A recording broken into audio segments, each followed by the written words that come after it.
2025년 10월 전 세계 학계가 신라 천년의 수도 경주를 주목하게 됐습니다. 캠브리지 대학 한 학자가 신라 왕족 DNA에서 발견한 91% 일치율 때문이었어요. 8,000km 떨어진 유라시아 초원 지배층과 거의 같은 유전자였습니다. 네이처 사이언스가 논문을 실었고 BBC가 3부작 다큐 제작을 결정했어요. 그리고 때마침 경주에서 21개국 정상이 모인 에이펙 정상회의가 열렸습니다. 금관총 특별 방문 일정이 잡혔고 37살 백인 학자가 직접 브리핑을 맡았어요. 대체 어떤 증거가 세계 정상들을 감탄하게 만들었고 신라의 어떤 비밀이 2000년 만에 세계를 놀라게 했을까요? 안녕하세요. 저는 닥터 엘리아스 손입니다. 캠브리지 대학교 유전인류학 연구소에서 고대 DNA 분석을 전문으로 하고 있죠. 37살 박사학위를 받은 지 8년째였습니다. 제 일은 간단해요. 수천 년 전 인골에서 유전자를 추출해 인류의 이동 경로를 밝혀내는 겁니다. 2024년 11월 3일 새벽 4시, 저는 평소처럼 연구소 지하 3층에 있었어요. 책상 위에는 커피 3잔이 놓여 있었죠. 모니터 앞에 앉은 지 14시간째였습니다. 한국 경주에서 온 신라 귀족 인골 샘플을 분석하고 있었어요. 발굴 코드명 GC 2024-7, 1500년 전 금관총 석실에서 발견된 남성 유골이었습니다. 특별할 것 없는 일상적인 작업이었어요. 서울대 고고학팀이 6개월 전 보내온 샘플 중 하나였죠. 동아시아 고대 인골은 대부분 O1b나 O2 하플로그룹을 보였습니다. 예상 가능한 결과들이었어요. 이번에도 그럴 거라 생각했습니다. 분석 프로그램이 완료 신호음을 울렸어요. 저는 엔터키를 눌렀습니다. Y 염색체 하플로그룹 결과 창이 떴죠. 화면을 보는 순간 손가락이 멈췄어요. R1A. 저는 눈을 깜빡였습니다. 뭔가 잘못됐다고 생각했죠. R1A는 동아시아 고대 인골에서 나올 수 없는 유전자 마커였어요. 유럽, 중앙아시아 백인 계통의 전형적인 유전자였습니다. 샘플 오염이 분명했죠. 저는 즉시 분석 로그를 확인했어요. 추출 과정은 완벽했습니다. 밀봉 상태, 온도 기록, 무균 처리 절차. 모든 프로토콜이 정상이었어요. 하지만 여전히 의심스러웠습니다. 저는 냉동고에서 두 번째 샘플을 꺼냈죠. 같은 인골에서 추출한 대조군이었어요. 12시간 후 결과가 나왔습니다. 동일했어요. R1A. 심장이 빨리 뛰기 시작했죠. 우연이 아니었습니다. 저는 미토콘드리아 DNA 분석을 추가로 돌렸어요. 목의 유전자를 확인해야 했습니다. 다음 날 새벽 결과를 확인했어요. H2A5 변이형. 저는 의자에서 벌떡 일어났습니다. 이건 더 충격적이었죠. H2A5는 카자흐스탄, 러시아 남부 초원 유목민 귀족에게서만 나오는 희귀 유전자였어요. 한반도에서 발견된 적이 단 한 번도 없었습니다. 하지만 여기 있었어요. 1500년 전 신라 왕족의 뼈 속에 들어 있었습니다. 저는 다시 앉아 발굴 기록을 열었어요. 금관총은 1921년 발견됐지만 이 샘플은 2024년 추가 발굴에서 나온 것이었죠. 봉인된 석실 내부 산소 접촉 차단 상태로 1500년을 보낸 인골이었습니다. 오염 가능성은 사라졌어요. 저는 떨리는 손으로 비교 데이터베이스를 열었습니다. 카자흐스탄 알타이 지역 스키타이 지배층 인골 147구의 유전자 정보가 저장돼 있었죠. 매칭 프로그램을 실행했어요. 진행률이 올라갔습니다. 34%, 58%, 79%. 저는 숨을 참았죠. 100% 완료. 결과 창이 떴습니다. 88% 일치율. 저는 화면을 뚫어지게 봤어요. 이 숫자가 뭘 의미하는지 알고 있었습니다. 형제 수준의 수치였죠. 같은 조상에서 갈라진 지 300년에서 500년 이내를 의미했어요. 8,000km 떨어진 두 지역의 귀족이 직계혈족이라는 뜻이었습니다. 신라 왕족은 유라시아 초원에서 온 사람들이었어요. 창밖을 봤습니다. 캠브리지의 고딕 건물들이 새벽 안개 속에 잠겨 있었죠. 저 건물들이 800년간 쌓아온 동아시아 역사 해석이 지금 무너지고 있었습니다. 신라는 고립된 반도 국가가 아니었어요. 유라시아 대륙을 횡단한 초원 문명의 도착지였던 겁니다. 하지만 의문이 폭발했죠. 왜 그들은 8,000km를 이동했을까요? 어떤 경로로, 무슨 이유로 초원 지배층이 한반도 끝까지 왔던 걸까요? 그리고 가장 중요한 질문. 이 유전자가 정말 초원에서 직접 온 것인지 현장에서 확인해야 했습니다. 저는 노트북을 켰어요. 러시아 남부 오렌부르크주 카이로스 유적지. 3000년 전 스키타이 문명의 중심지로 추정되는 곳이었죠. 소련 시절 발굴됐다가 50년간 봉인됐던 유적이었습니다. 최근 러시아 과학 아카데미가 제한적 국제 공동 연구를 허가했다는 소식을 들었어요. 이메일을 작성하기 시작했습니다. 수신인은 모스크바 고고학연구소 소장. 신라-스키타이 유전학적 연결 검증을 위한 카이로스 유적 공동연구 제안. 88% 일치율 그래프를 첨부했죠. DNA 염기서열 비교 데이터도 함께 보냈습니다. 전송 버튼을 눌렀어요. 72시간 후 답장이 왔습니다. 하지만 승인이 아니었어요. 드미트리 볼코프 교수의 서명이 보였죠. 유라시아 초원 문명 연구의 최고 권위자였습니다. 유라시아 초원 문명은 독자적 발전 과정을 거쳤다. 동아시아와의 유전학적 연결은 과학적 근거 없는 추측이다. 카이로스 유적 샘플 접근 불가. 저는 화면을 노려봤습니다. 이건 학문적 검토가 아니었어요. 정치적 차단이었습니다. 볼코프 교수는 초원 문명의 순수성을 평생 주장해온 민족주의 학자였죠. 제 DNA 분석 결과가 그의 이론 체계를 위협한다고 판단한 겁니다. 하지만 저는 포기할 수 없었어요. 88%는 거짓말을 하지 않았습니다. 형제는 8,000km 떨어져 있었고 저는 그 거리를 메울 증거를 찾아야 했죠. 모스크바 공항 입국 심사대를 통과하는데 2시간이 걸렸습니다. 러시아 국경경비대는 제 여권을 3번 확인했어요. 카이로스 유적 허가서를 요구했지만 저는 지역당국 승인서만 보여줄 수 있었죠. 경비대원의 눈빛이 의심스러웠습니다. 10분간 대기실에서 기다렸어요. 통과 도장이 찍혔습니다. 한유진 박사가 도착 게이트에서 기다리고 있었어요. 32살, 신라 고분 전문가였습니다. 한유진 박사는 3년 전 신라 스키타이 연관설로 한국학계에서 매장당한 인물이었죠. 제 DNA 결과를 보고 즉시 러시아행을 결정한 사람이었어요. 72시간밖에 없습니다. 제가 말했어요. 한유진 박사가 고개를 끄덕였습니다. 배낭에서 발굴 자료 3건을 꺼내 보여줬죠. 신라 금관총과 카이로스 5호분의 비교 도면이었어요. 적성목곽분 구조가 미터 단위까지 일치했습니다. 국내선으로 갈아타야 했어요. 오렌부르크까지 6시간 비행이었습니다. 창밖으로 모스크바가 멀어졌죠. 저는 노트북을 열어 88% 일치율 데이터를 다시 확인했어요. 한유진 박사는 황금 마구 사진들을 분류하고 있었습니다. 말이 없었어요. 오렌부르크 공항에 도착하자 극한의 추위가 몰려왔습니다. 영하 28도. 공항 밖으로 나서는 순간 폐가 얼어붙는 느낌이었어요. 바람이 날카로웠습니다. 피부를 찌르는 통증이었죠. 검은색 지프차가 대기하고 있었어요. 문화재보호위원회 직원 이고르였습니다. 50대 남성, 말이 없었어요. 차에 타자 즉시 출발했습니다. 도시를 벗어나자 포장도로가 끝났죠. 비포장길, 차체가 격렬하게 흔들렸어요. 창밖은 지옥이었습니다. 끝없는 초원, 눈으로 뒤덮인 평원. 나무 한 그루 보이지 않았어요. 지평선만 존재했습니다. 차량 온도계가 계속 떨어졌죠. 영하 32도, 영하 35도. 한유진 박사가 떨고 있었어요. 이런 곳에서 3000년을 버텼다는 게 믿기지 않네요. 한유진 박사의 목소리가 작았습니다. 저도 동의했어요. 이 극한 환경에서 문명을 건설한 사람들, 그들의 후손이 8000km를 이동해 신라를 세웠다는 사실이 더 놀라웠습니다. 3시간 후 철조망이 나타났어요. 녹슨 게이트, 러시아어 경고문이 붙어 있었습니다. 이고르가 차를 세우고 무전기를 꺼냈죠. 누군가와 짧게 통화했어요. 게이트가 천천히 열렸습니다. 300m 전방에 건물들이 보였어요. 낡은 컨테이너 구조물이었습니다.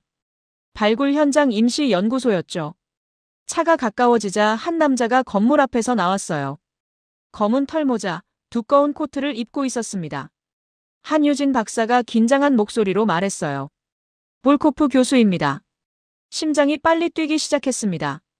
차가 멈췄어요. 저는 문을 열고 내렸습니다.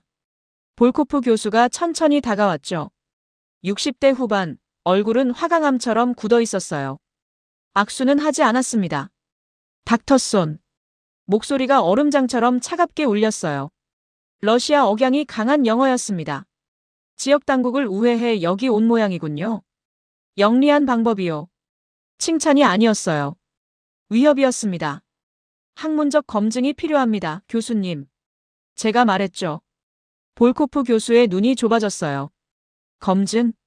당신은 초원의 역사를 한반도의 부속품으로 만들려는 거요. 88%? 그건 데이터 조작이요.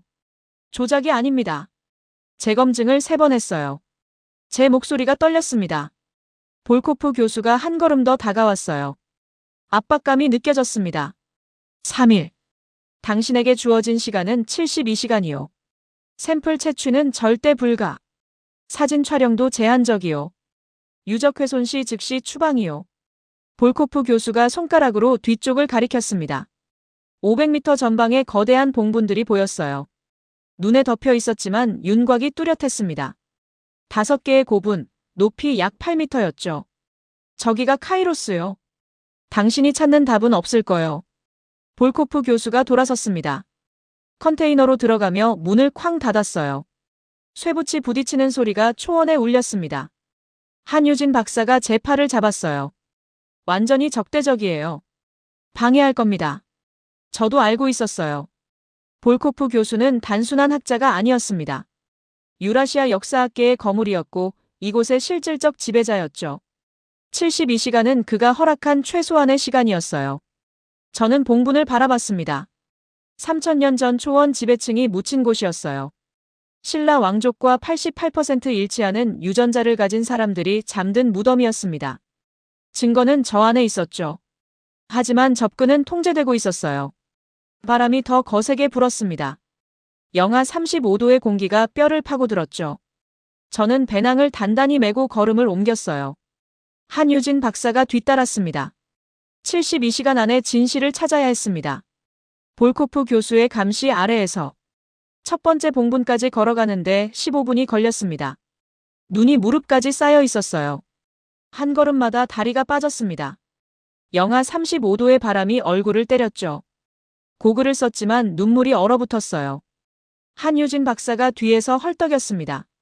봉분 앞에 섰을 때 숨이 멎었어요. 높이 8m, 지름 약 30m. 돌무더기로 쌓아 올린 구조였습니다. 적성목곽뿐이었죠. 신라 금관총과 동일한 양식이었어요. 하지만 사진으로 보는 것과 실물은 달랐습니다. 압도적인 크기였어요.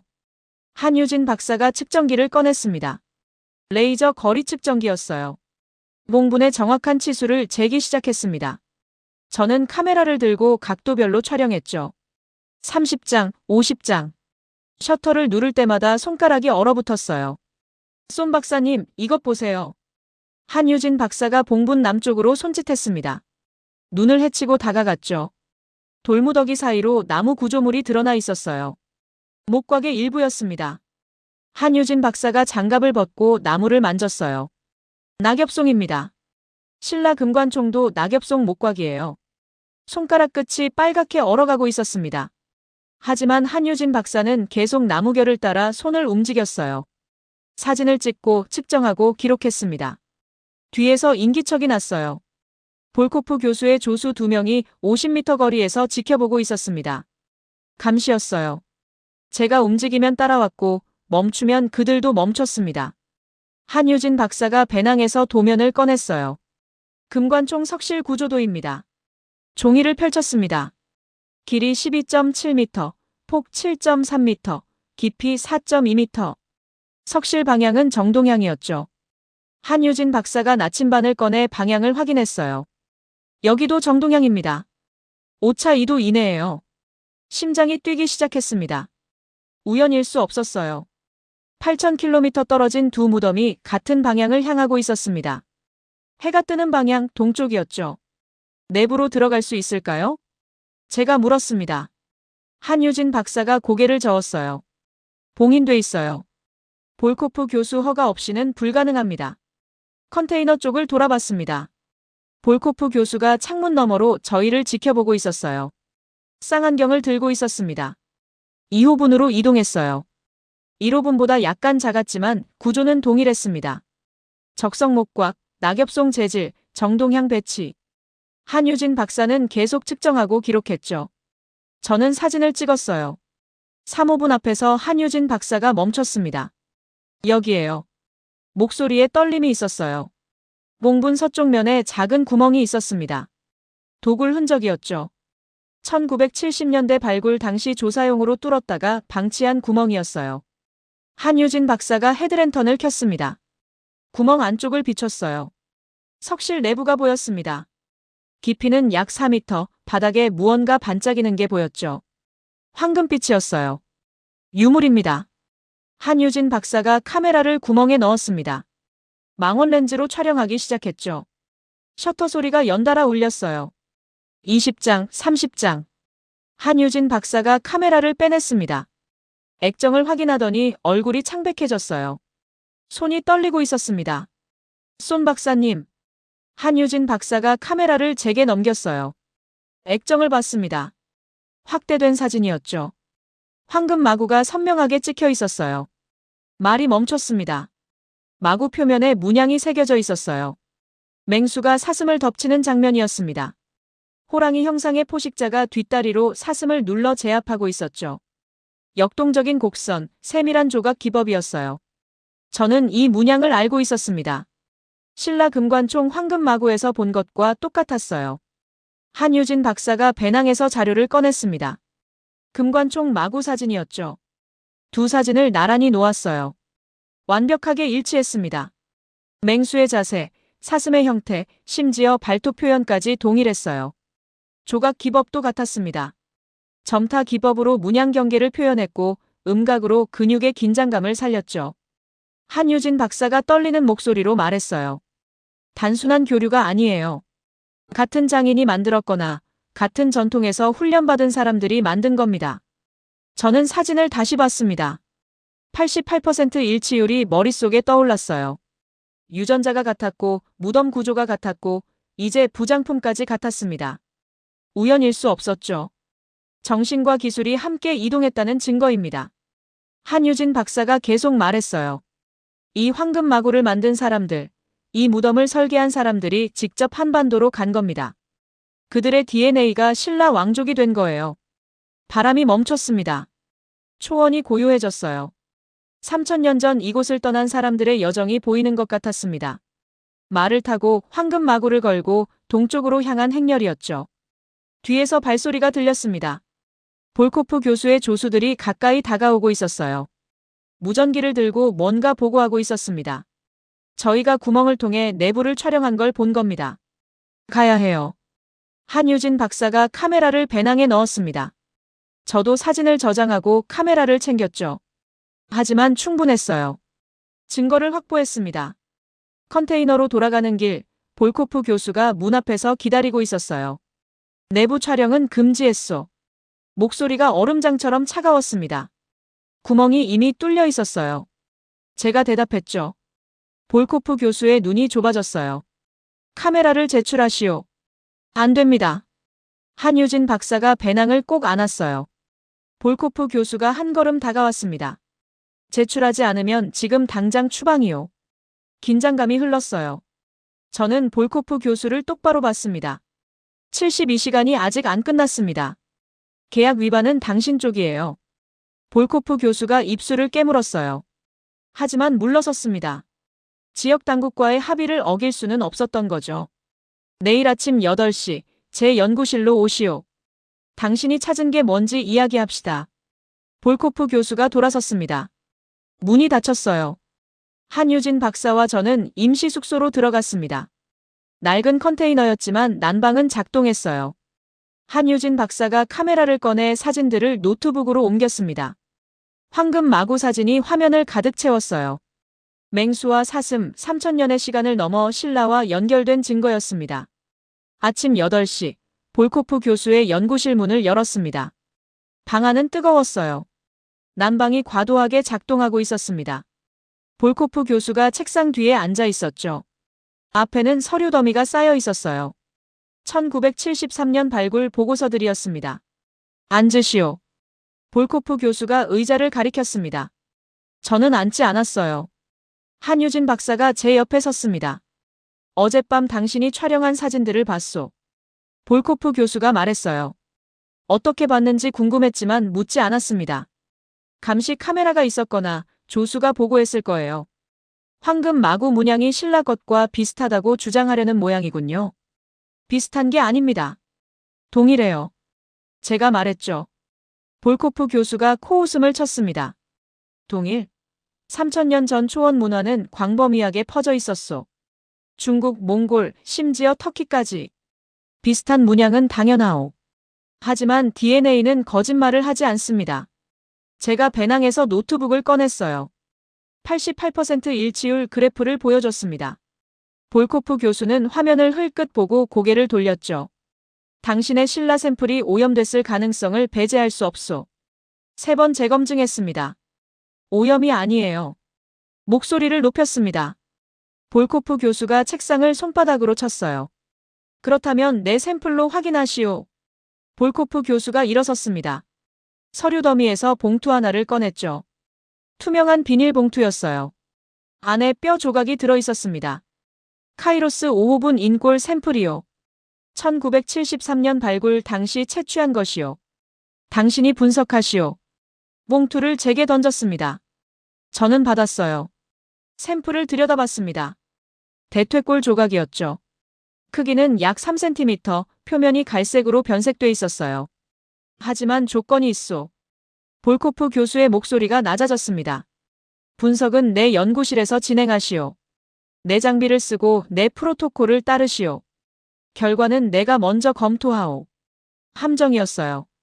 볼코프 교수가 분석 과정을 통제하려는 겁니다. 결과를 조작하거나 은폐할 수 있었죠. 저는 봉투를 내려다봤어요. 하지만 거부할 수 없었습니다. 이게 유일한 샘플 접근 기회였어요. 좋습니다. 제가 말했습니다. 볼코프 교수가 만족스러운 표정을 지었어요. 오늘 오후 2시 실험실로 오시오. 연구실을 나왔습니다. 한유진 박사가 제 팔을 잡았어요. 함정이에요.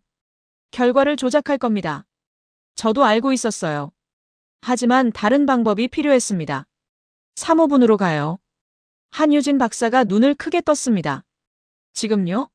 감시당하고 있는데요. 그래서 지금이에요. 정오, 볼코프 교수와 조수들이 점심을 먹으러 컨테이너를 떠났습니다. 30분의 시간이 생겼어요. 저와 한유진 박사는 즉시 3호분으로 달렸습니다. 눈을 헤치며 달렸죠. 숨이 차올랐지만 멈출 수 없었어요. 3호분 도굴 구멍 앞에 도착했습니다. 한유진 박사가 배낭에서 채취 키트를 꺼냈어요. 멸균 장갑, 집게, 샘플 용기. 저는 구멍 안으로 팔을 넣었습니다. 손이 떨렸어요. 조심하세요.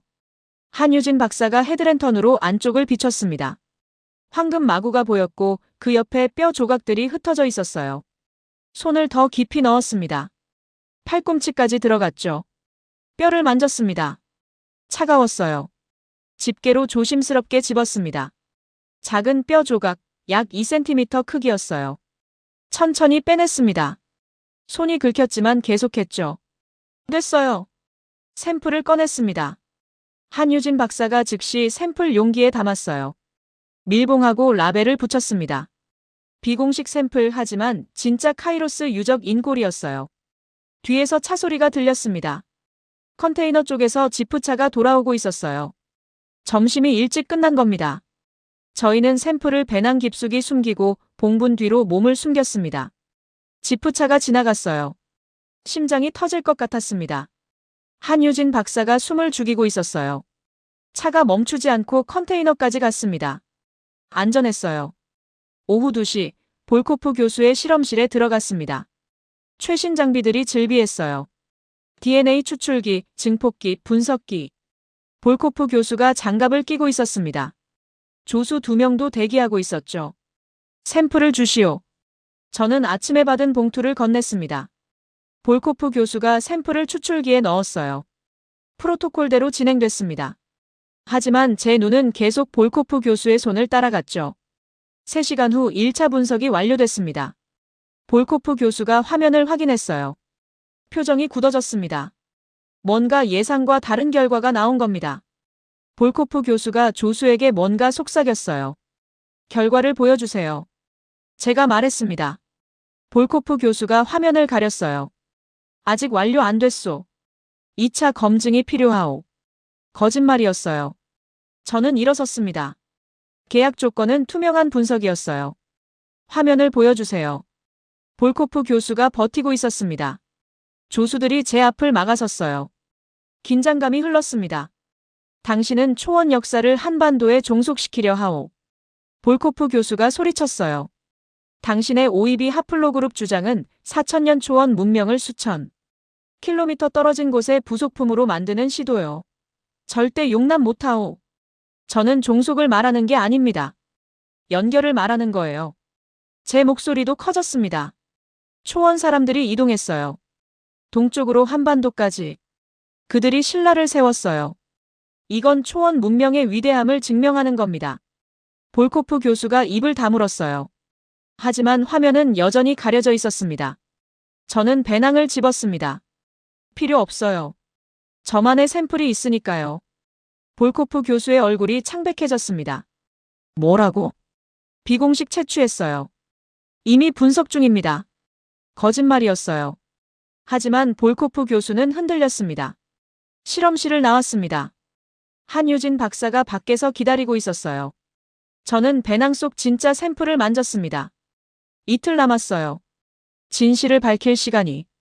컨테이너로 돌아왔을 때 이고르가 기다리고 있었습니다. 50대 남성, 문화재보호위원회 직원이었죠. 말없이 종이 한 장을 건넸어요. 손으로 그린 지도였습니다. 유적지에서 북쪽으로 15km 떨어진 지점에 X 표시가 있었어요. 아이사. 이고르가 처음으로 영어를 했습니다. 발음이 어색했어요. 누구죠? 한유진 박사가 물었습니다. 이고르가 손짓으로 설명했어요. 늙은 여성, 초원 부족 원로, 오래된 이야기를 아는 사람. 단어들이 끊겼지만 의미는 명확했어요. 볼코프 교수가 알면 안 됩니다. 이고르가 낮게 말했어요. 그리고 차 열쇠를 제 손에 쥐어줬습니다. 30분 후 저희는 지프차를 몰고 북쪽으로 달리고 있었어요. 비포장도로 눈보라가 몰아쳤습니다. 앞이 보이지 않았어요. 한유진 박사가 지도를 보며 방향을 알려줬습니다. 12km, 13km, 14km. 작은 마을이 나타났습니다. 집 5채, 모두 나무로 지은 오두막이었어요. 굴뚝에서 연기가 피어올랐습니다. 차를 세우자 개 짖는 소리가 들렸죠. 늙은 개 한 마리가 집 앞에 누워 있었어요. 가장 큰 집 문이 열렸습니다. 여성이 나왔어요. 80대로 보였습니다. 허리가 굽었지만 눈빛은 날카로웠어요. 두꺼운 털옷을 입고 있었습니다. 아이사였어요. 러시아어로 뭔가 말했습니다. 한유진 박사가 통역 앱을 켰어요. 집 안으로 들어오라는 뜻이었습니다. 집 안은 따뜻했어요. 난로가 타오르고 있었습니다. 벽에는 오래된 사진들이 걸려 있었어요. 흑백 사진, 초원을 달리는 말들, 전통 의상을 입은 사람들. 아이사가 차를 내왔습니다. 김이 모락모락 났어요. 아이사가 앉았습니다. 저희도 앉았어요. 한유진 박사가 통역 앱을 테이블 위에 놓았습니다. 아이사가 말하기 시작했어요. 느리고 무거운 목소리였습니다. 당신들은 무엇을 찾으러 왔소? 앱이 영어로 번역했어요. 저는 노트북을 꺼내 88% 일치율 그래프를 보여줬습니다. 아이사가 화면을 봤어요. 표정이 변하지 않았습니다. 숫자는 알 수 없소. 하지만 당신 눈빛은 알겠소. 아이사가 일어났습니다. 벽장으로 가서 나무 상자를 꺼냈어요. 먼지가 수북했습니다. 상자를 열자 천으로 싼 물건이 나왔죠. 황금 마패였습니다. 크기는 손바닥만 했어요. 표면에 문양이 새겨져 있었습니다. 맹수가 사슴을 덮치는 장면이었죠. 어젯밤 사모분에서 본 것과 동일한 문양이었어요. 심장이 멈췄습니다. 조상들이 물려준 것이요. 아이사가 마패를 쓰다듬었어요.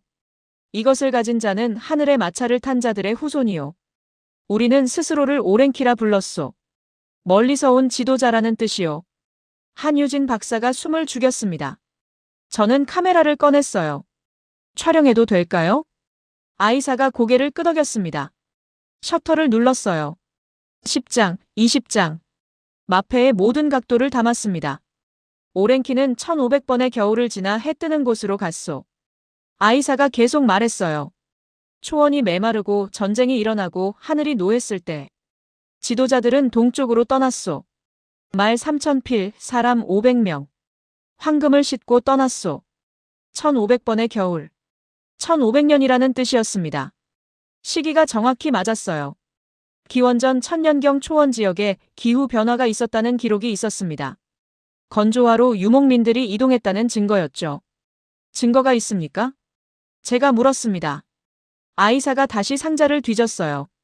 자작나무판을 꺼냈습니다. 크기는 A4 용지만 했어요.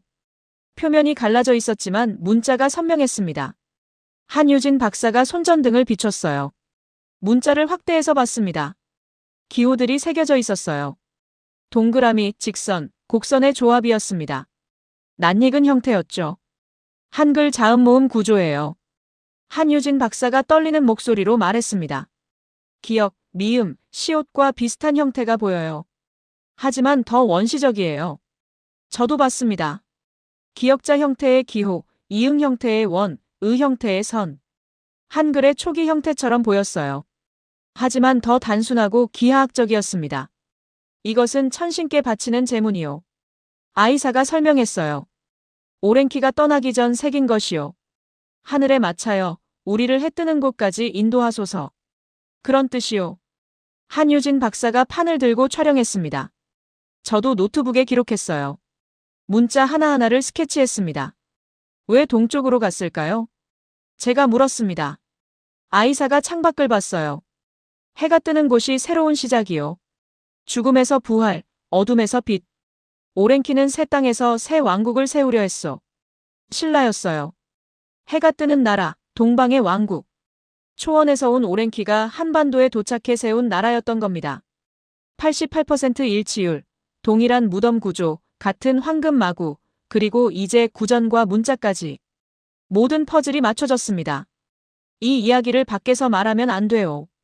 아이사가 경고했어요. 볼코프는 이것을 용납 못하오. 초원의 순수성을 지키려는 자요. 당신들을 막을 거요. 알고 있었어요. 하지만 이제 증거가 충분했습니다. DNA, 고고학, 유물, 구전, 문자. 5가지 증거가 하나의 진실을 가리키고 있었어요. 신라는 유라시아 초원 문명의 최종 도착지였습니다. 마을을 떠날 때 아이사가 문 앞에 섰습니다. 오랭키의 후손들이 여전히 살아있다니 기쁘오. 그들을 찾아주시오. 차에 올랐어요. 한유진 박사가 자작나무판 사진을 확인하고 있었습니다. 저는 황금마패 사진을 저장했죠. 48시간 남았습니다.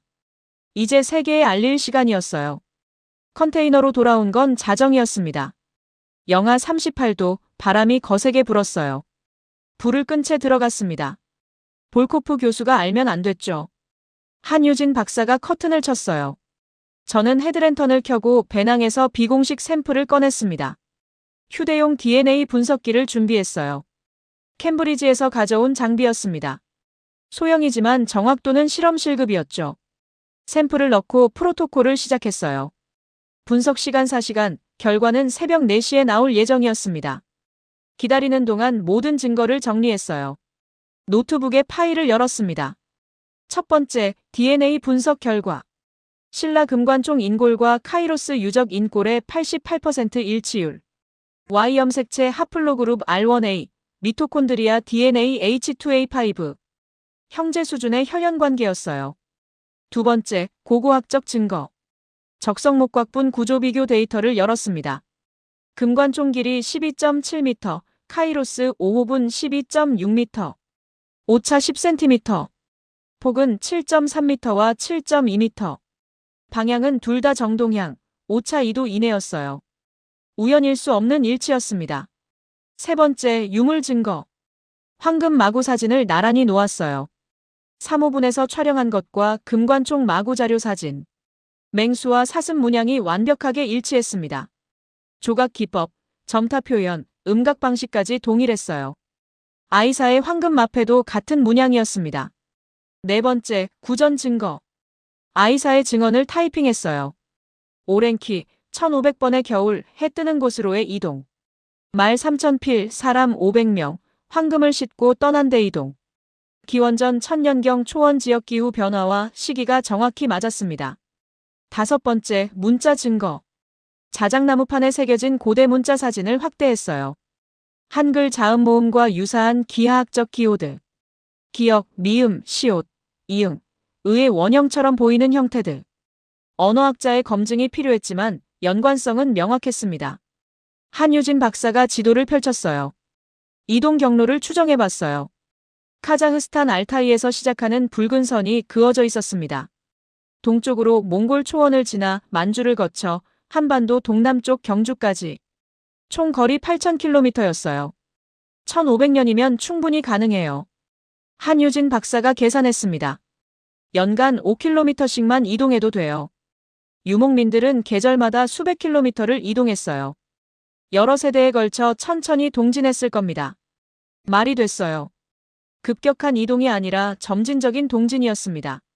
초원이 메마르면 동쪽으로, 전쟁이 일어나면 더 동쪽으로. 세대마다 조금씩 이동하다 결국 한반도에 도착한 거였죠. 새벽 4시, 분석기가 신호음을 울렸습니다. 손이 떨렸어요. 화면을 켰습니다. 결과가 떴습니다. Y 염색체 하플로그룹 R1A, 미토콘드리아 DNA H2A5. 볼코프 교수가 준 공식 샘플이 아니라 제가 직접 채취한 샘플의 결과였어요. 신라 금관총 샘플과 비교 프로그램을 돌렸습니다. 진행률이 올라갔어요. 50%, 75%, 100%. 결과 창이 떴습니다. 91% 일치율. 숨이 멎었습니다. 공식 샘플보다 3% 더 높았어요. 더 가까운 혈연관계였습니다. 3호분 인골이 금관총 인골과 더 직접적으로 연결돼 있었던 거예요. 손 박사님. 한유진 박사가 제 어깨를 잡았습니다. 완성됐어요. 모든 증거가 하나를 가리키고 있어요. 저는 노트북에 최종 보고서를 작성하기 시작했습니다. 제목은 간단했어요. 황금 캐러밴 유라시아 초원에서 신라까지의 유전학적, 고고학적, 문화적 연결. 5개 섹션으로 구성했습니다. DNA 분석 결과, 무덤 구조 비교, 유물 문양 일치, 구전 전승 기록, 고대 문자 연관성. 각 섹션마다 사진과 데이터를 첨부했어요. 91% 일치율 그래프를 핵심으로 배치했습니다. 결론을 썼어요. 신라 왕족은 기원전 1000년경 유라시아 초원을 떠난 스키타이 지배층의 직계 후손이다. 그들은 1500년에 걸쳐 8000km를 동진했으며 황금 유전자와 함께 무덤 양식, 황금 세공 기술, 문자 체계를 보존했다. 신라는 폐쇄된 반도 국가가 아니라 유라시아 문명의 최종 완성 단계였다. 오전 7시 볼코프 교수가 문을 두드렸습니다. 나오시오. 목소리가 날카로웠어요. 문을 열었습니다. 볼코프 교수가 조수 3명과 함께 서 있었어요. 얼굴이 붉게 상기돼 있었습니다. 당신이 아이사를 만났다는 소식 들었소. 누군가 제보한 겁니다. 마을 사람이거나 이고르였을 거예요. 학술 연구였습니다. 제가 대답했어요. 볼코프 교수가 컨테이너 안으로 들어오려 했습니다. 한유진 박사가 막아섰죠. 허가 없이는 못 들어옵니다. 볼코프 교수가 멈췄어요. 하지만 시선은 제 노트북을 향하고 있었습니다. 당신은 24시간 내에 이곳을 떠나시오. 허가 취소요. 72시간 계약이었어요. 위반 사항이 발견됐소. 비공식 샘플 채취, 무단 접촉, 연구 윤리 위반이요. 볼코프 교수가 서류를 던졌습니다. 추방 명령서였어요. 오렌부르크 당국 도장이 찍혀 있었습니다. 24시간. 충분했어요. 이미 모든 증거를 확보했습니다. 저는 노트북을 닫고 배낭에 넣었어요. 한유진 박사가 카메라와 샘플을 챙겼습니다. 런던 국제학술대회가 일주일 후에요. 제가 볼코프 교수를 똑바로 봤습니다. 거기서 발표하겠습니다. 모든 증거와 함께요. 볼코프 교수의 얼굴이 굳었어요. 그건 선동이요. 학계가 받아들이지 않을 거요. 91% 일치율은 선동이 아닙니다. 진실이에요. 저는 배낭을 메고 밖으로 나왔습니다. 한유진 박사가 뒤따랐어요. 이고르가 차를 준비하고 있었습니다. 우리를 공항까지 데려다 줄 거였어요. 차에 타기 전 마지막으로 카이로스 유적을 봤습니다. 5개의 봉분이 눈 속에 잠겨 있었어요. 3000년 전 이곳을 떠난 사람들의 무덤이었습니다. 그들의 후손이 8,000km를 건너 신라를 세웠죠. 황금 유전자의 여정이었어요. 차가 출발했습니다. 볼코프 교수가 멀어져 갔습니다. 런던까지 7일, 세계 학계가 기다리고 있었어요. 진실을 밝힐 시간이었습니다. 런던 임페리얼 칼리지 대강당 300명의 학자들이 앉아 있었습니다. 유라시아 고대사 국제 심포지엄 마지막 날이었어요. 11개국 연구자들이 일주일간 발표를 이어왔습니다. 제 발표는 마지막 세션, 오후 3시였어요. 가장 논란이 예상되는 주제라 의도적으로 마지막에 배치됐다는 소문이 돌았습니다. 대기실에서 노트북을 열었어요. 발표 자료를 최종 점검했습니다. 91% 일치율 그래프, 무덤 구조 비교 사진, 황금 마구 문양 대조, 아이사의 구전 영상. 모든 증거가 준비돼 있었어요. 손이 떨렸습니다. 한유진 박사가 물 한 병을 건넸어요. 준비됐어요? 고개를 끄덕였습니다. 하지만 심장은 미친 듯이 뛰고 있었어요. 이 발표가 끝나면 모든 게 바뀔 거였습니다. 신라의 기원, 유라시아 역사의 해석, 동서양 문명의 연결고리. 스태프가 문을 두드렸습니다. 5분 남았습니다. 일어섰어요. 복도를 걸어 강당 뒤편 입구로 갔습니다. 문틈으로 안을 봤어요. 청중들이 웅성거리고 있었습니다. 앞줄에 볼코프 교수가 앉아 있었어요. 팔짱을 낀 채 정면을 노려보고 있었습니다. 사회자가 마이크를 잡았어요. 다음 발표자는 캠브리지 대학교 닥터 엘리아스 손입니다. 신라-스키타의 유전학적 연결에 대한 최신 연구 결과를 발표하시겠습니다. 박수가 터졌습니다. 문이 열렸어요. 무대로 걸어갔습니다. 조명이 눈부셨어요. 연단에 섰습니다. 300쌍의 눈이 저를 향하고 있었습니다. 심호흡했어요. DNA는 국경을 모릅니다. 첫 문장을 말했습니다. 강당이 조용해졌어요. 오늘 보여드릴 증거는 신라 문명의 기원이 8,000km 떨어진 유라시아 초원에 있다는 것을 증명합니다. 첫 번째 슬라이드를 띄웠어요. 신라 금관총 인골 사진이었습니다. 다음 슬라이드, 카이로스 유적 인골 사진. 그리고 DNA 분석 결과 그래프. 91% 일치율. 숫자를 또렷하게 말했습니다. 강당이 술렁였어요. 이것은 형제 이상의 수치입니다. 직계 조상 마이너스 후손 관계를 의미해요. 신라 왕족은 스키타의 지배층의 후손입니다. 중간쯤에서 손이 올라갔어요. 독일 학자였습니다. 샘플 오염 가능성은 배제했습니까? 3번 재검증했습니다. 캠브리지, 서울대, 그리고 현지에서 제가 직접 채취한 샘플까지. 결과는 동일했어요. 다음 슬라이드를 넘겼습니다. 적성목곽분 구조 비교였어요. 치수가 미터 단위까지 일치하는 도면이 나란히 떴습니다. 우연이 아닙니다. 같은 설계 사상, 같은 장래 전통입니다. 황금 마구 사진을 보여줬어요. 맹수와 사슴 문양의 확대 비교. 청중들이 몸을 앞으로 기울였습니다. 조각 기법까지 일치하는 두 유물이 화면을 가득 채웠어요. 기술과 정신이 함께 이동했다는 증거입니다. 뒷줄에서 누군가 일어섰습니다. 볼코프 교수였어요. 이의를 제기하겠소. 목소리가 강당에 울렸습니다. 사회자가 당황했어요. 발표가 끝난 후에. 지금 제기해야 하오. 저 데이터는 조작이오. 볼코프 교수가 앞으로 걸어왔습니다. 청중들이 웅성거렸어요. 저는 연단을 지켰습니다. 어느 부분이 조작입니까? 제가 물었어요. 볼코프 교수가 무대 아래에 섰습니다. 당신의 비공식 샘플 채취는 연구 윤리 위반이요. 그 결과는 인정될 수 없소. 그렇다면 공식 샘플 결과를 보시죠. 다음 슬라이드를 띄웠습니다. 볼코프 교수가 직접 준 샘플의 분석 결과였어요. 88% 일치율. 3% 낮았지만 여전히 형제 수준이었습니다. 교수님이 직접 제공한 샘플입니다. 이것도 조작입니까? 볼코프 교수의 얼굴이 붉어졌어요. 초원 문명은 독자적이요. 한반도와의 연결은 정치적 선동이요. 선동이 아닙니다. 제 목소리가 커졌습니다. 이것은 초원 문명의 위대함을 증명하는 겁니다. 그들은 8,000km를 이동했어요. 새로운 왕국을 세웠습니다. 신라는 초원의 부속물이 아니라 초원 문명의 완성이에요. 마지막 슬라이드를 띄웠습니다. 아이사의 영상이었어요. 80대 원로가 황금 마패를 들고 구전을 이야기하는 장면. 자작나무판의 고대 문자, 오랜키의 1500년 이동 역사. 영상이 끝나자 강당이 침묵에 빠졌습니다. 이것이 구전입니다. 과학과 만났을 때 진실이 됩니다. 앞줄 한국학자 3명이 일어나 박수를 쳤어요. 서울대, 고려대, 연세대 교수들이었습니다. 박수가 번져나갔습니다. 절반의 청중이 일어섰어요. 하지만 절반은 앉아 있었습니다. 러시아, 중국, 몽골 학자들이었어요. 볼코프 교수가 퇴장했습니다. 문이 쾅 닫혔죠. 그의 조수 5명이 뒤따랐습니다. 질의응답이 시작됐어요. 옥스퍼드 교수가 손을 들었습니다. 이동 경로는 추정 가능합니까? 한유진 박사가 무대로 올라왔어요. 지도를 펼쳤습니다. 알타이에서 경주까지의 붉은 선. 주요 정착지 표시, 시대별 유물 분포. 1500년에 걸친 점진적 이동으로 추정됩니다.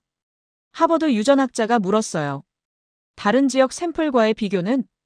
중국 내몽골, 몽골 초원 지역 샘플 27구와 비교했습니다. 일치율은 60에서 75%였어요. 신라 카이로스 91%가 가장 높습니다. 1시간 동안 질문이 이어졌습니다. 찬성과 반대가 팽팽했어요. 하지만 증거를 부정하는 사람은 없었습니다.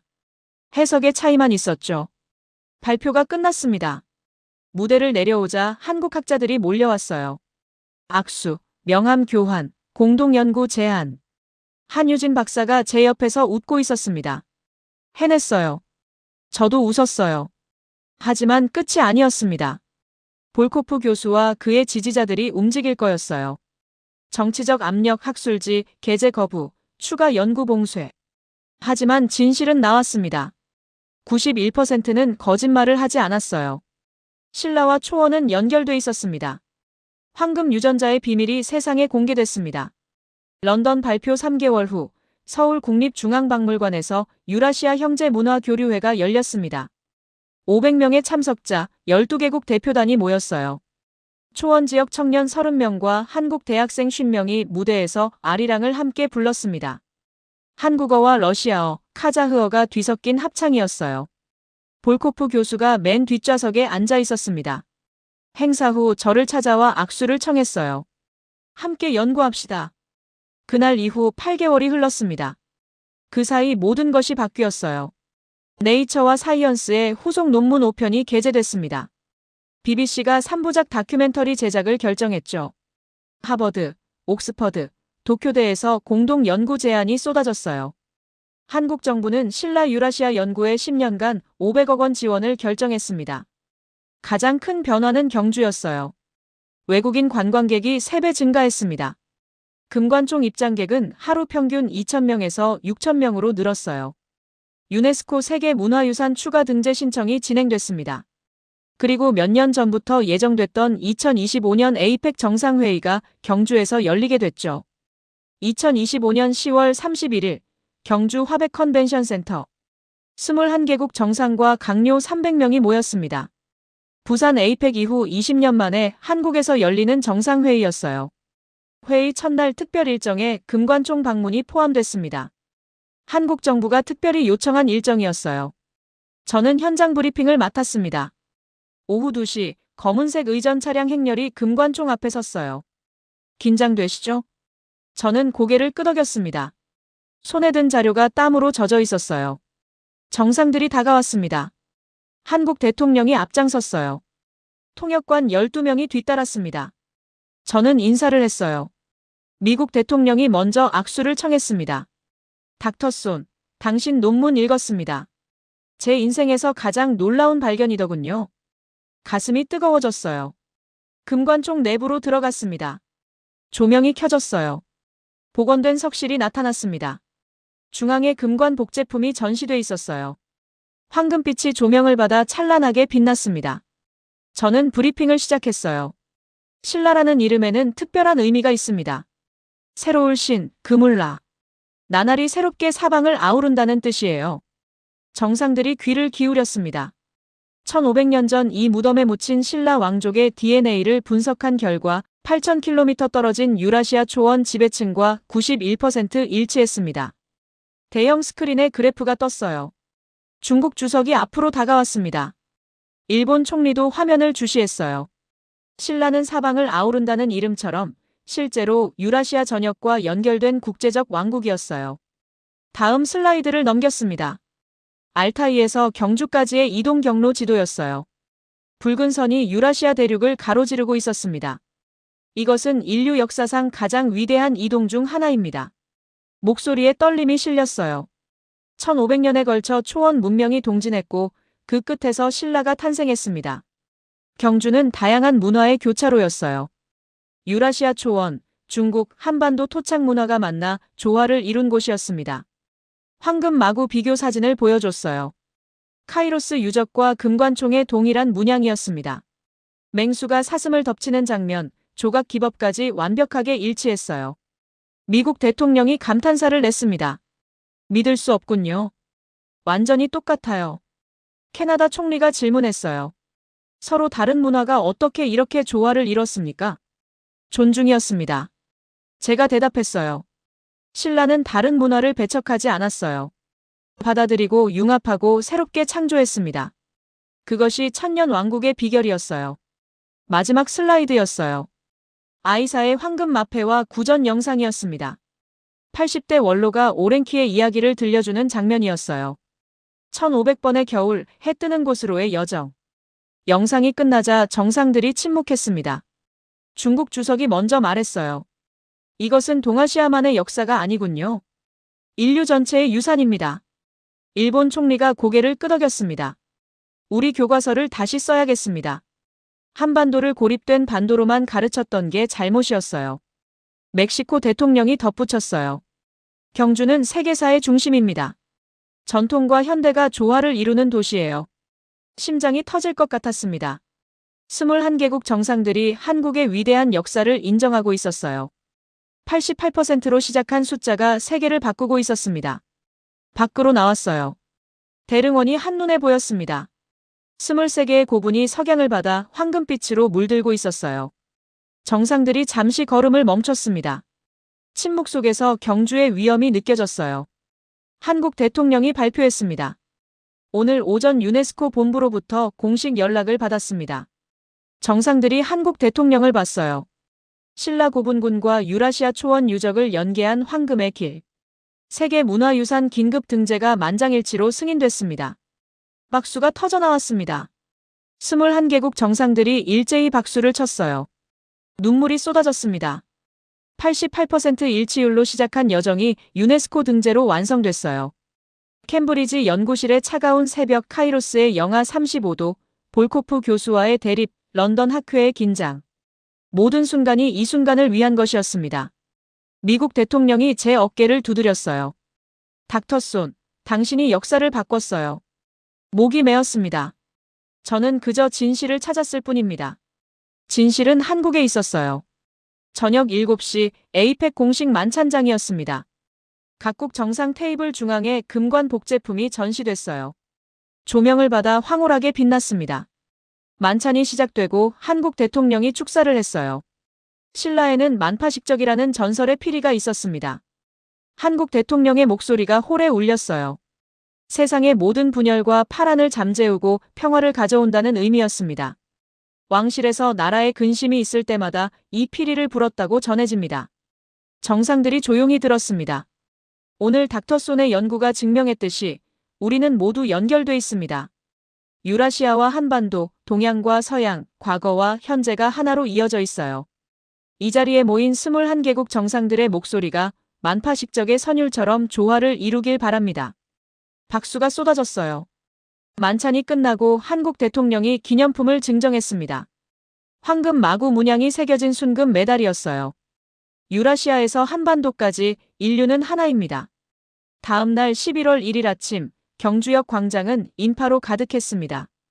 에이펙 소식을 듣고 몰려든 관광객들이었어요. 중국인, 일본인, 미국인, 캐나다인. 금관총행 셔틀버스 앞에 300명이 줄을 섰습니다. SNS에는 경주 사진이 넘쳐났어요. 해시태그 황금의 길이 전 세계 트렌드 1위에 올랐습니다. 한유진 박사가 제 옆에 섰어요. 8개월 만에 경주가 달라졌어요. 저도 동의했습니다. 호텔 예약은 3개월 대기였어요. 새로운 박물관 세계 건립이 추진되고 있었습니다. 신라 유라시아 국제연구소 설립도 확정됐어요. 경주시 예산이 2배로 증액됐습니다. 하지만 가장 큰 변화는 따로 있었어요. 사람들의 시선이었습니다. 경주를 보는 세계의 시선이 바뀌었어요. 더 이상 한반도 구석의 작은 도시가 아니었습니다. 유라시아 대륙과 연결된 문화의 교차로였어요. 로마와 아테네처럼 경주는 세계사의 성지가 됐습니다. 저는 대릉원 벤치에 앉았어요. 노트북을 열어 이메일을 확인했습니다. 250통의 새 메일이 와 있었어요. 연구 협력 제안, 강연 요청, 인터뷰 신청. 그중 하나가 눈에 들어왔습니다. 노르웨이 노벨위원회 자문단이었어요. 과학을 통한 평화 증진 사례 연구 협조 요청. 손이 떨렸습니다.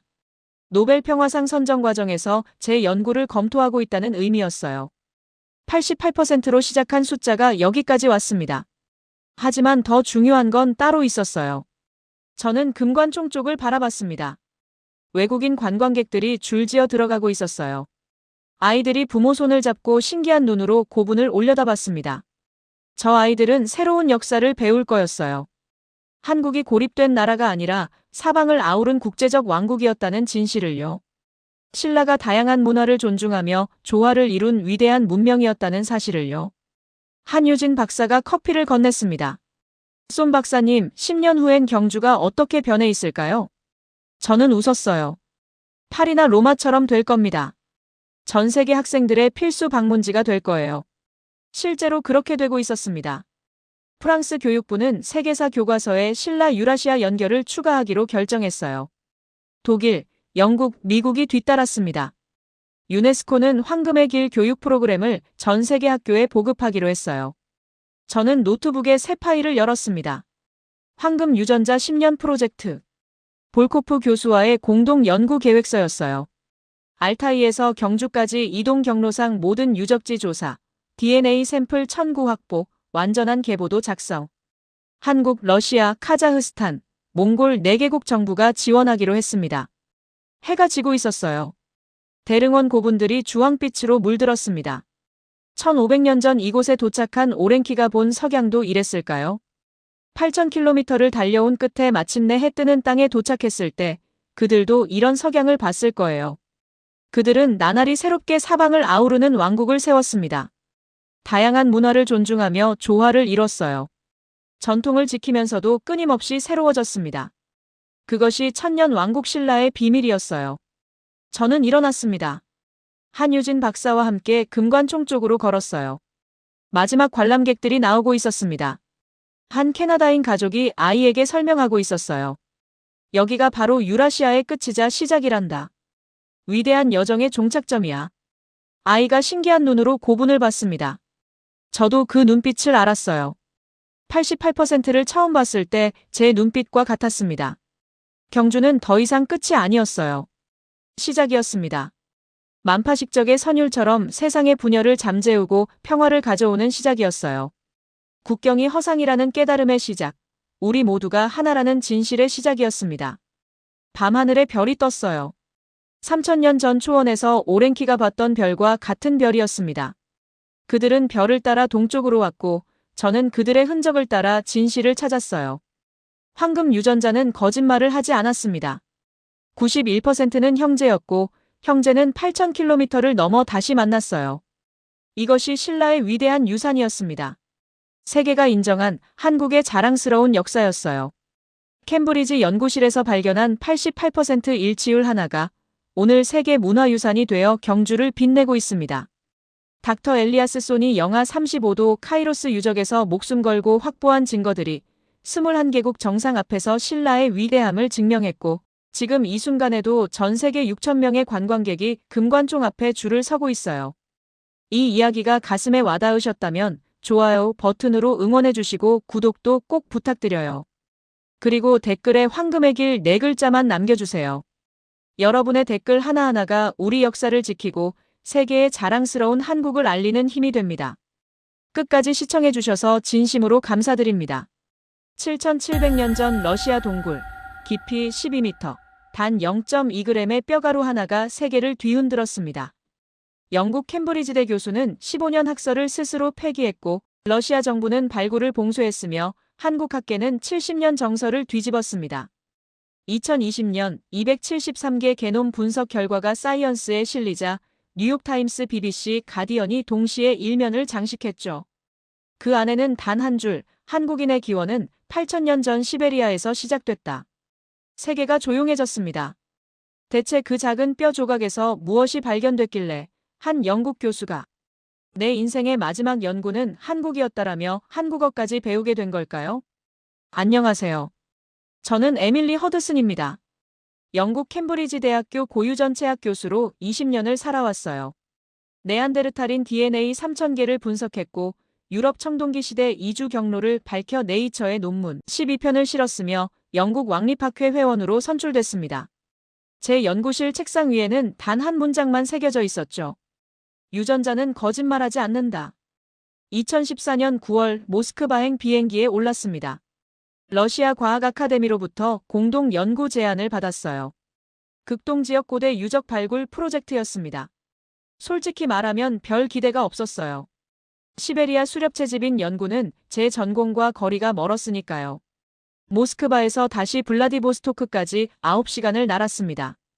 공항에서 차로 북쪽으로 4시간을 더 달렸어요. 두만강 북쪽, 프리모레 지역이었습니다. 러시아 고고학자 마리아 이바노바가 현장에서 저를 기다리고 있었어요. 허드슨 교수님, 이쪽입니다. 마리아가 가리킨 곳은 해발 60m 석회암 절벽이었습니다. 절벽 중턱에 동굴 입구가 검게 뚫려 있었어요. 동굴 이름은 악마문이었습니다. 현지인들이 수백 년간 악마가 산다고 믿어온 곳이었죠. 동굴 안으로 들어갔습니다. 손전등 불빛이 바위 벽을 훑었어요. 깊이 12m, 너비 8m 정도였습니다. 바닥에는 발굴 작업이 한창이었어요. 흙더미 사이로 뼈 조각들이 보였습니다. 마리아가 플라스틱 상자 하나를 건넸어요. 1970년대 소련 고고학팀이 처음 발굴했는데 당시엔 분석 기술이 없었습니다. 지금 다시 조사 중이에요. 상자 안에는 두개골 일부가 들어있었습니다. 이마뼈와 측두골 파편이었어요. 색이 진한 갈색이었습니다. 오랜 세월 흙 속에 묻혀 있었다는 증거였죠. 연대 측정은요? 탄소 연대 측정 결과 7,700년 전입니다. 오차 범위 200년이고요. 제 손이 멈췄습니다. 7,700년 전이라면 신석기 시대였어요. 농경이 시작되기 전 수렵채집인들이 살던 시기였죠. 유골은 총 몇 구죠? 5구입니다. 20대 여성 2명, 40대 여성 1명, 성별 불명 2구예요. 저는 두개골 파편을 조심스럽게 들어올렸습니다. 무게가 느껴졌어요. 이 뼈의 주인은 7,700년 전 이 동굴에서 살았던 사람이었습니다. 어떤 삶을 살았을까요? 무엇을 먹었고 누구와 사랑했으며 어떻게 죽었을까요? 하지만 저는 감상에 젖지 않았습니다. 과학자는 데이터로 말해야 하니까요. DNA 추출이 가능할까요? 마리아가 고개를 끄덕였습니다. 그래서 교수님을 부른 거예요. 세계 최고의 고대 DNA 전문가니까요. 3일 후 샘플 채취를 시작했습니다. 두개골 측두골 부위에서 0.2g의 뼈가루를 추출했어요. 고대 DNA는 극소량만 남아있기 때문에 최대한 조심해야 했습니다. 장갑을 3겹 껴고 무균실에서 작업했어요. 샘플을 액체 질소 탱크에 넣었습니다. 영국으로 가져가 분석할 계획이었어요. 마리아와 악수를 나눴습니다. 결과가 나오면 바로 연락드리겠습니다. 기대하고 있어요, 교수님. 캠브리지로 돌아온 건 10월 초였습니다. 연구실에 도착하자마자 DNA 추출 작업에 들어갔어요.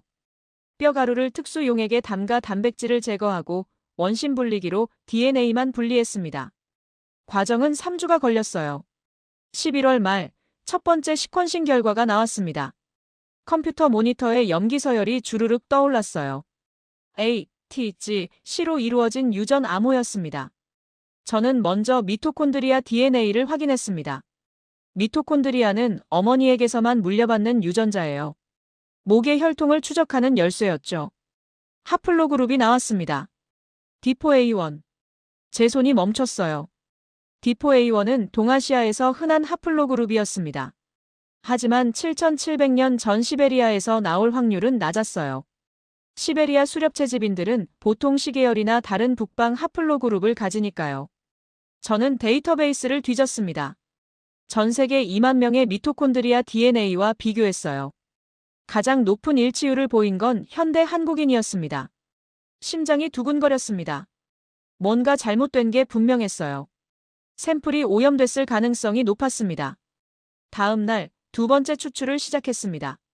이번엔 더 엄격한 프로토콜을 적용했어요.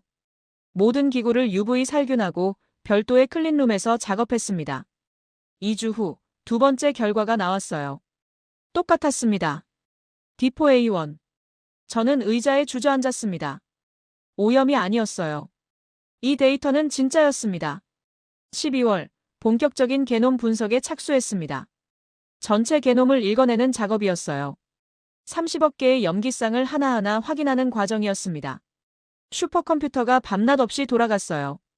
2015년 1월, 첫 번째 마커가 확인됐습니다. EDAR 유전자였어요. 이 유전자는 머리카락 굵기, 땀샘 밀도, 앞니 모양을 결정합니다. 악마문 동굴인의 EDAR 유전자는 V370A 변이형이었어요.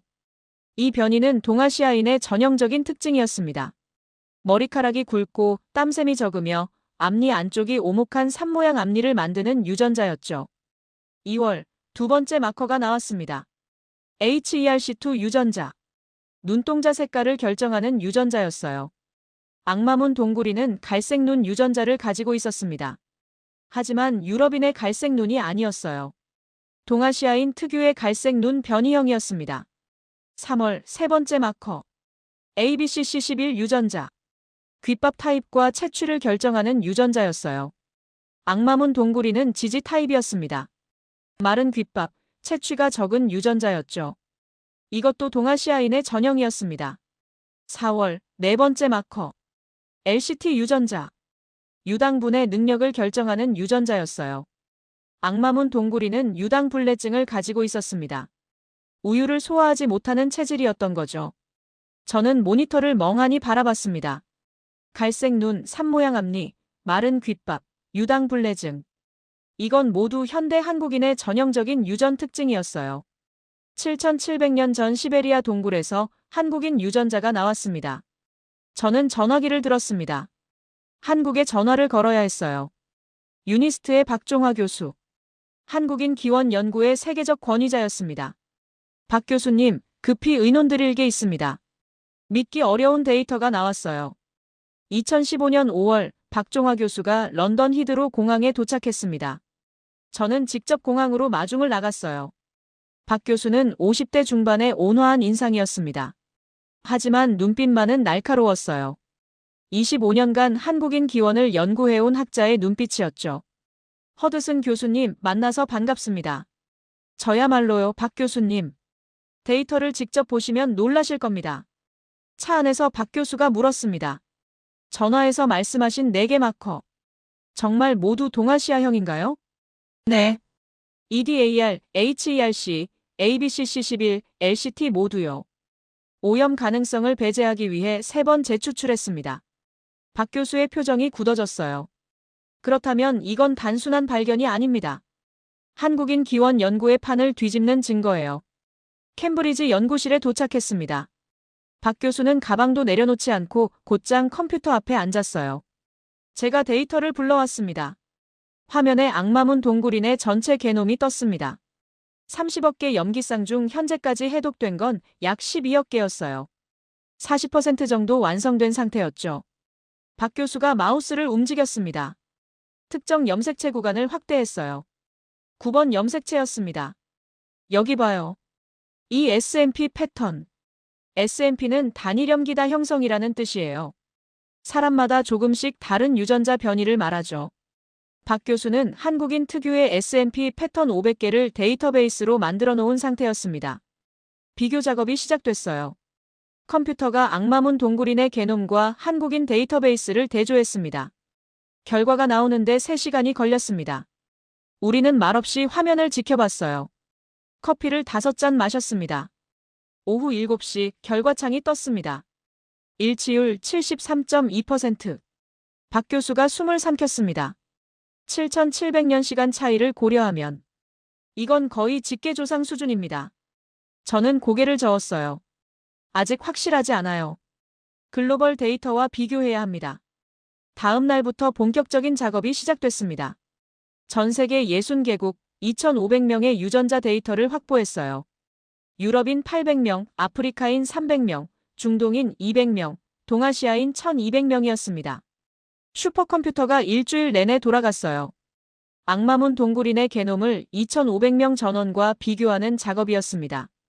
유전적 거리를 계산하고 개통수를 그리며 주성분 분석을 실행했죠. 5월 22일 최종 결과가 나왔습니다. 박 교수와 저는 회의실에 마주 앉았어요. 프로젝터의 결과 그래프를 띄웠습니다. 화면 중앙에 점들이 찍혀 있었습니다. 각 점은 한 명의 사람을 의미했어요. 유전적으로 가까운 사람들끼리 모여 있었습니다. 유럽인들은 왼쪽에 모여 있었어요. 아프리카인들은 아래쪽, 중동인들은 중간쯤이었습니다.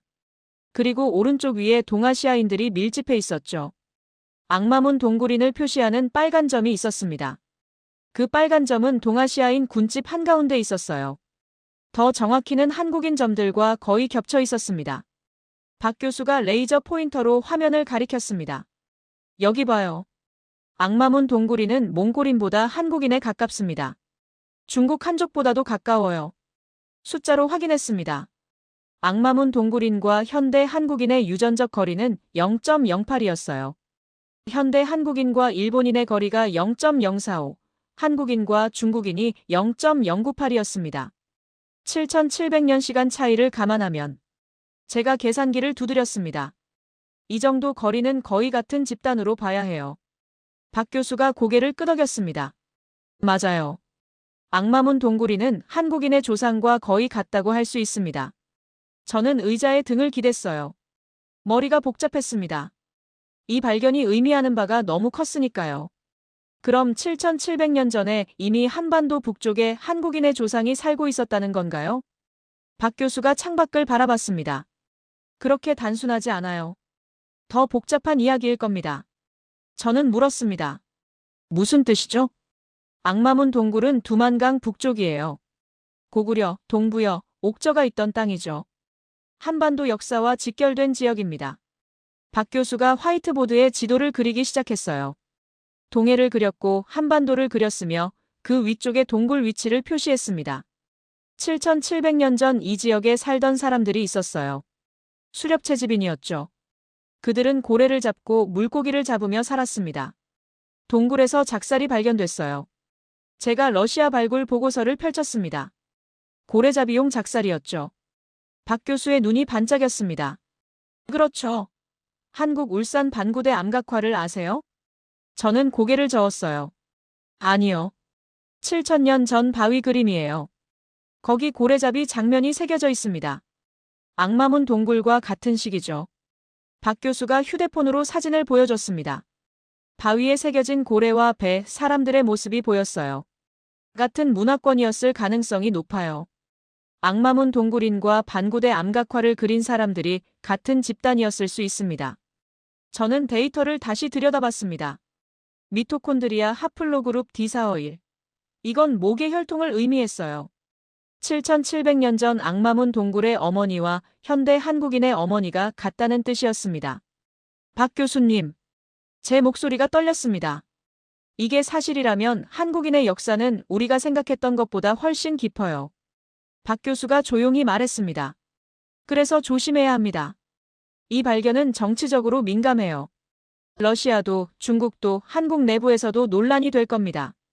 하지만 데이터는 거짓말하지 않아요. 맞아요. 그래서 우리는 더 확실한 증거가 필요합니다. 박 교수가 제안했습니다. 베트남, 대만, 캄보디아 고대인 샘플을 구해봅시다. 남방계와도 비교해야 해요. 왜죠? 한국인은 단순히 북방에서만 온 게 아닙니다. 남쪽에서 올라온 사람들과 섞였어요. 그 증거를 찾아야 완전한 그림이 나옵니다. 저는 고개를 끄덕였습니다. 연구는 이제 시작이었어요. 2년이 더 필요할 것 같았습니다. 2017년 1월, 논문 작성이 거의 끝나가고 있었습니다. 2년간의 작업이었어요.